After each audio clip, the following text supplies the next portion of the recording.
You're listening to PetLifeRadio.com.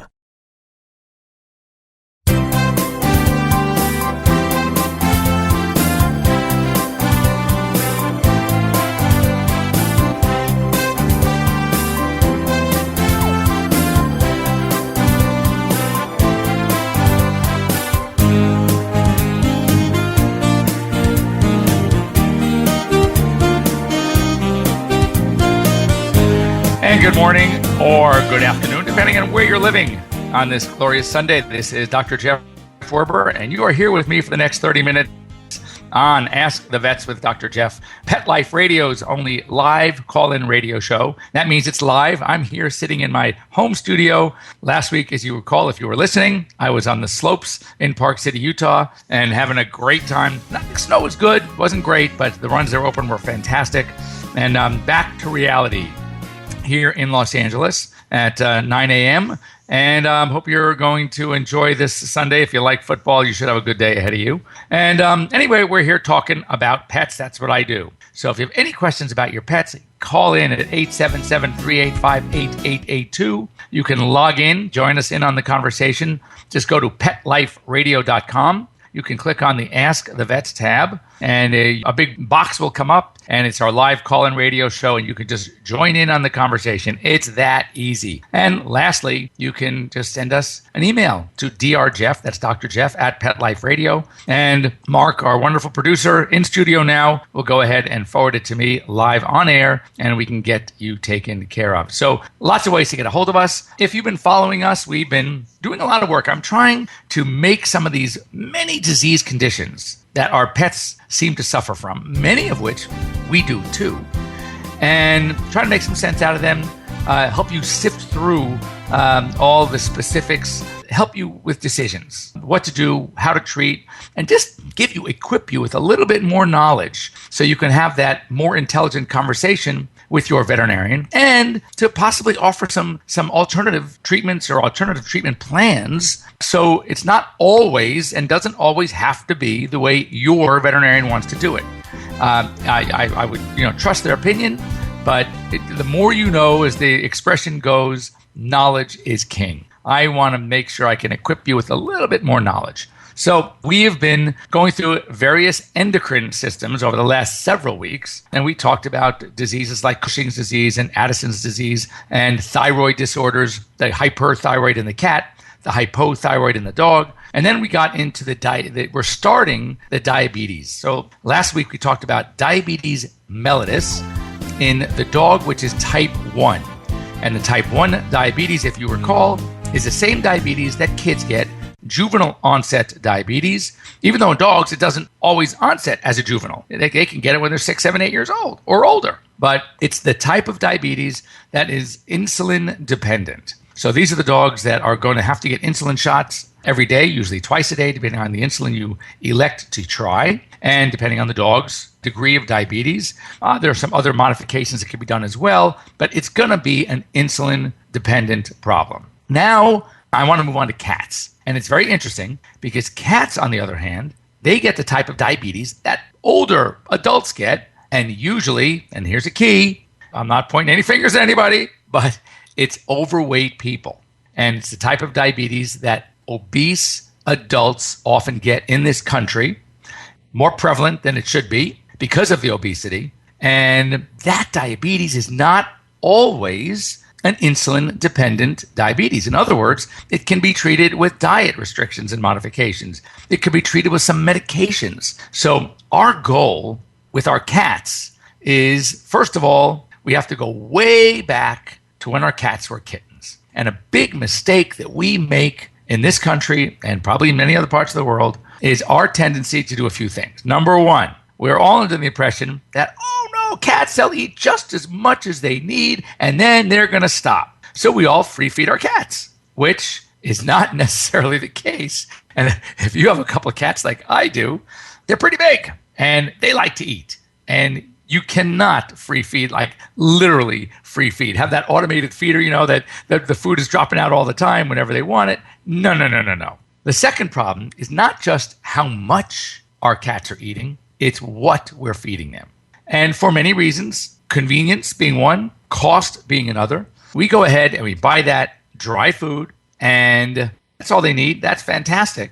And we go ahead and just let them eat until they are stuffed and they are getting heavy. And then down the road, we're going to have a type 2 diabetic. So a couple of basics when treating or preventing, because as in many cases, if we can prevent a disease, it is so much better than trying to treat it. So we have to go back, and a lot of research has been done in this area. And there are a few things about our cats that we have to appreciate and understand. Number one, cats are obligate carnivores. Say it one more time. Cats are obligate carnivores. They need to eat meat.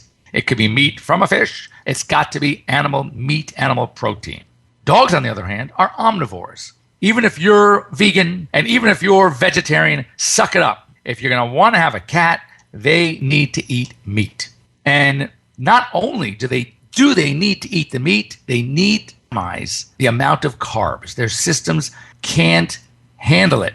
And when we feed our cats these dry foods, which are fine as far as the protein content, cats need higher protein than dogs, but we overload them with the carbs as well. And this is what messes up their pancreas. And this is what can predispose them over time. We're not talking on one meal. This is talking over time to type 2 diabetes. So I often say, you can feed your dog cat food, probably more protein than they need for a little puppy, young hog, probably will be fine until their kidneys start getting affected or they get older and the kidneys can't handle all the protein.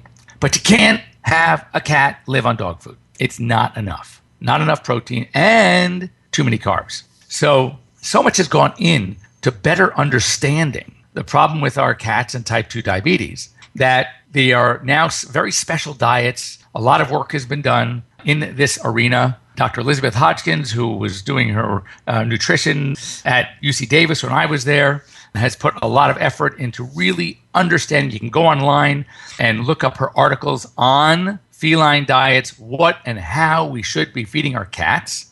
But for many of us, we are doing it improperly. So to avoid problems down like this in the future, it would really be a good idea to read up on some of these feline dietary issues that affect our cats. And I mean, just to mention another condition that is often also linked to diet in cats, and that's the FLUTD, the feline lower urinary tract disease. And again, there's a lot that we've learned over the years. And it used to be, oh, that's the one because the ash content. So I'm going to look at my can of food and I'm going to see what the ash content is. And the reality is it's not really that way anymore. It's not the ash per se. Now, it's involved in a sense, but it's not the ash content. So don't kid yourselves into thinking, if I feed my cat a food that's low in ash, then I'm going to solve our problems with feline lower urinary tract disease. So very similarly, we have to be very sensitive to what and how we're feeding our cats.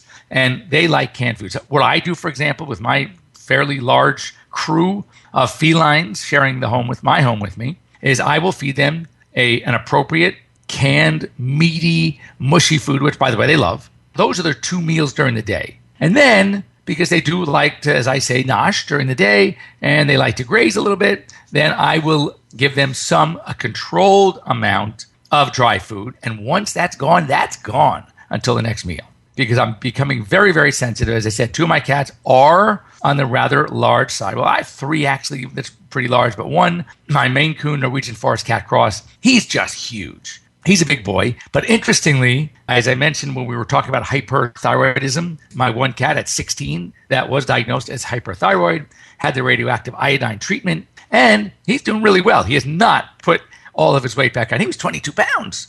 Now he's like 18. I'm going to try to keep him around here. I think that's for him, it's a good weight. So what are you going to notice in your cat? So you have a cat that is going to be overweight. I can't promise it, but knowing them as I do, knowing this disease, probably going to be overweight. You're going to notice your cat, like a few diseases we talked about in dogs, like Cushing's and diabetes, they're going to be drinking a lot of water. And I mean a lot of water. When you go to clean his or her litter box, you're also going to notice, God, their appetites might also be increased, again, because of what they're eating and the pancreas being tricked, in a sense. They think that they're starving for sugar. The sugar is there, and if you test such a cat, either blood test, too much glucose in the blood, too much glucose in the urine, but the kid still eating as if he or she's starving because of the diabetes. So it's time for that quick break. And I hope to be a quick break. So stay tuned, stay where you are. Once again, if you have any questions about this, give me a call at 877-385-8882. Once again, 877-385-8882. Or join us in here on Pet Life Radio, and we'll answer your questions. Don't go away. We'll be right back. We'll be right back, right after these messages. Stay tuned. I'm home. My hair looks cute. Now what? Bringing home a puppy or new dog is exciting, and he's depending on you to keep him in good health. Dogs need special care to keep them healthy as they grow throughout their entire life. Caring for their health is critical in all stages. With Prosense, it's simple and convenient to give your dog the care it needs with effective and quality products that treat, prevent, and provide essential daily vitamins and minerals. Prosense products are veterinary formulated and recommended to ensure the very best for your pet. Try Prosense today. Your dog will thank you for it. Pets love life. Love them back with Prosense. There's nothing more delicious and healthy than an old family recipe. And for over 50 years, our family's been creating them especially for your pets. Nutrisource Super Premium Pet Foods. Dog and cat food that's all natural, holistic, and organic. Nutrisource Pet Foods contain our patented Good for Life system for your pet's optimum health and well-being. So order now. Safe quality food made by our family for your furry family members. Go to NutrisourcePetFoods.com. From our family to yours, KLN Family Brands. Your dog loves going for a walk, but what do you do when the weather just won't cooperate? Your canine companion shouldn't have to come home cold, wet, and uncomfortable. Zippy Dynamics has created a chic, revolutionary, and functional suit that covers your best friend from head to toe. Our apparel is stylish and remarkably protective against all weather. You and your dog deserve the best, and Zippy Dynamics is here to provide. Visit zippydynamics.com now and receive free shipping on all orders for a limited time. Zippy Dynamics, clothing of a different breed. Hi, this is Teody Anderson, and I'm the host of Get Positive Results on Pet Life Radio. We're going to talk about a variety of topics on canine behavior and training, all based on modern methods that are fun for you and your dog. We might be talking about other critters too, so join us on Get Positive Results. We'll talk about common issues between you and your dog, answer your questions, discuss different activities you can do with your dog, and keep you posted on current canine news and products. All this on Get Positive Results on Pet Life Radio. Let's talk pets. Let's talk pets On Pet Life Radio. Pet Life Radio. PetLifeRadio.com.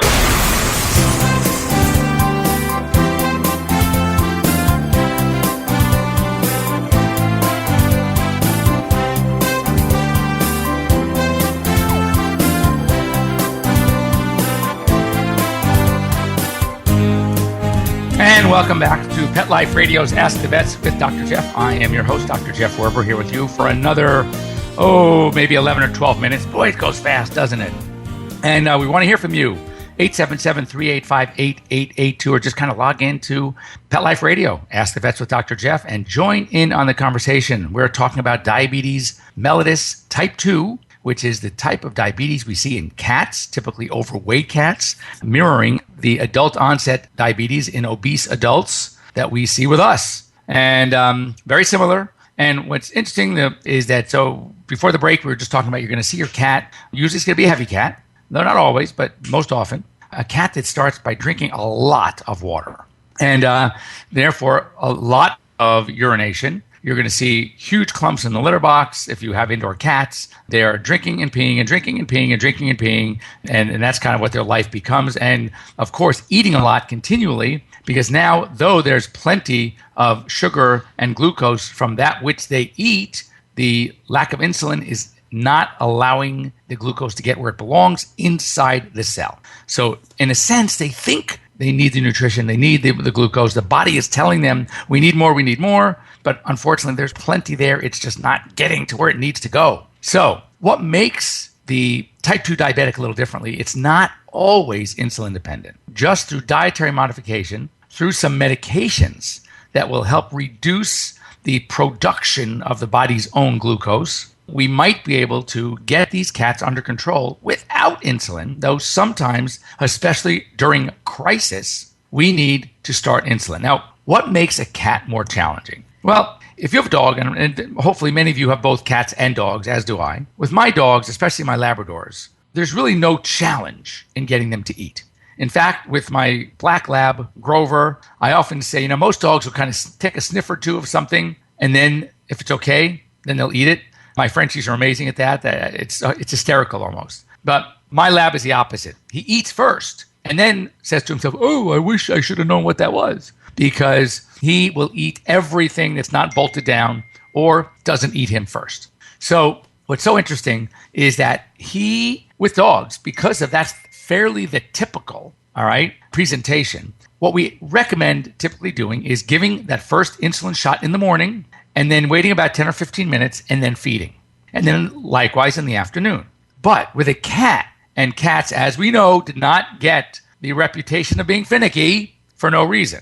You can tell the cat that your cat's doing great, everything is perfect. You put his food down one morning, he looks at you like, I'm not eating that. So the problem that if we have a cat, a diabetic cat, that we're relying on the food to be digested and absorbed and that glucose absorbed into the cells, but they don't eat, but you've already given the insulin, we run the risk of creating what's called hypoglycemia or a hypoglycemic shock, because all the blood sugar that was already circulating from the disease gets sucked into the cells, but we haven't replenished that with a meal, and we could be in trouble. And that's why I'm sure if any of you have known diabetics, they know when that kind of weird feeling, that weakness comes on, and they're told to, carry some honey with them or a chocolate bar or get a glass of orange juice, something that has fairly high sugar content. If any of you have given blood before and you're sitting there in that chair and they just took a unit of blood, good for you. And so what happens is they give you some orange juice.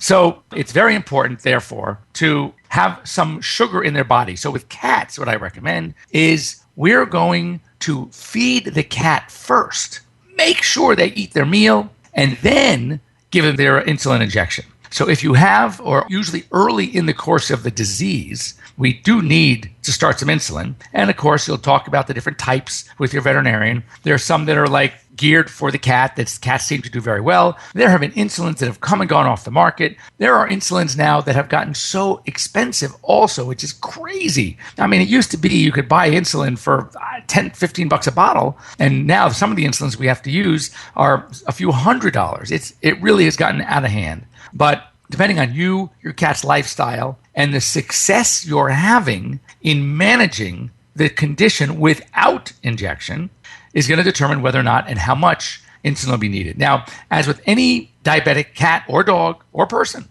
early in the game, we start very slow.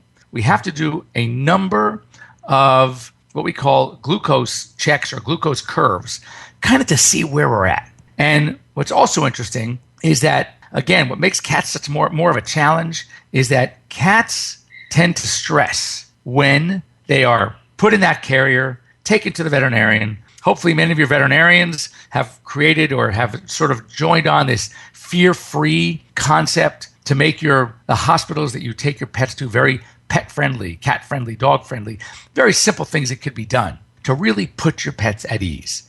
And one, for example, is you should have, when you have a cat that's going into your veterinarian, you should think about we're getting off track here, but just little things. We'll talk about this one day, actually. In fact, what I'm going to do is I'm going to have a guest doc on with me we're going to talk all about this fear-free concept. But the truth is that they get stressed out, and that affects, it all works together. As we mentioned earlier, if you were paying attention, that oftentimes we'll see dogs, for example, that have Cushing's disease and concurrently diabetes. And it makes it so much more difficult to treat because stress plays a huge impact on our insulin delivery and our absorption.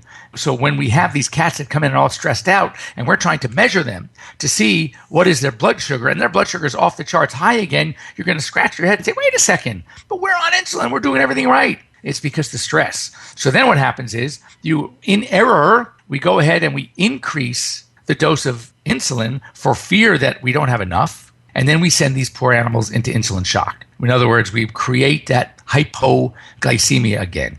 So it really is a dance, and it takes time. We have to work very, very, very diligently, but cautiously as we're trying to treat our pets. And cats with type 2 diabetes are very difficult. But the beauty is that many of these cats can either be treated with, as I said, just medication, just dietary modification, and many of them, believe it or not, can reverse. Once we get them to lose their weight, we get their pancreas working again. Because remember, unlike the type 1 diabetic, where the cells, the islet of Langerhans cells, are actually no longer functioning, with the cat it's different. There's often inflammation. They are sort of taking a rest because of what we've doing to the body. We have that carb overload. But once we fix all that, we can get this cat back to normal. So it's very important to keep this in mind. But as I mentioned earlier in the show, the best way to deal with your type 2 diabetic cat is to not let him or her get that way in the first place. So speak to your veterinarian about proper diet, exercise. I said there are a number of things, because as mentioning, a lot of the urinary tract problems are also linked to feline diets. And, the great part is we are learning so much more about the needs, nutritional needs of our pets. And be very cautious. You go to a pet store and you're hit with all of these kind of crazy diets, whether it's the natural and the organic and the raw. There's no one solution for every cat, every problem. So what I recommend is take it all in, listen to the 17-year-old high school student who's working on commission at the pet store. But before you make any changes, speak to your veterinarian. Go online to some of the websites that are more approved, and that's how we're going to get the proper information. Don't make switches. And my feeling in general is, if it ain't broke, don't fix it. If things are just smooth and your pet's doing great and the stools are normal and they're visiting the litter box and they're eating well, don't even think about changing the diet. Stay exactly where you are. And take them in for their routine physicals. The bloods come back after 6 or 7 or 8 years old, whenever your veterinarian likes to. And if all is well, leave it alone. Anyway, hope we equipped you with enough good stuff. If you have any questions about any of the things we talked about, any of the endocrine diseases to date, we still have a few more to go: diabetes mellitus, thyroid disorders, Cushing's disease, Addison's, which are adrenal disorders, please contact me at Dr. Jeff, Dr. Jeff, at Pet Life Radio. You can come onto the show anytime, 877-385-8882. And we will be looking forward to having you next week. Have a wonderful Christmas. Hope those of you are having a great Hanukkah as we speak. And we will see you next week. Let's Talk Pets, every week on demand, only on PetLifeRadio.com.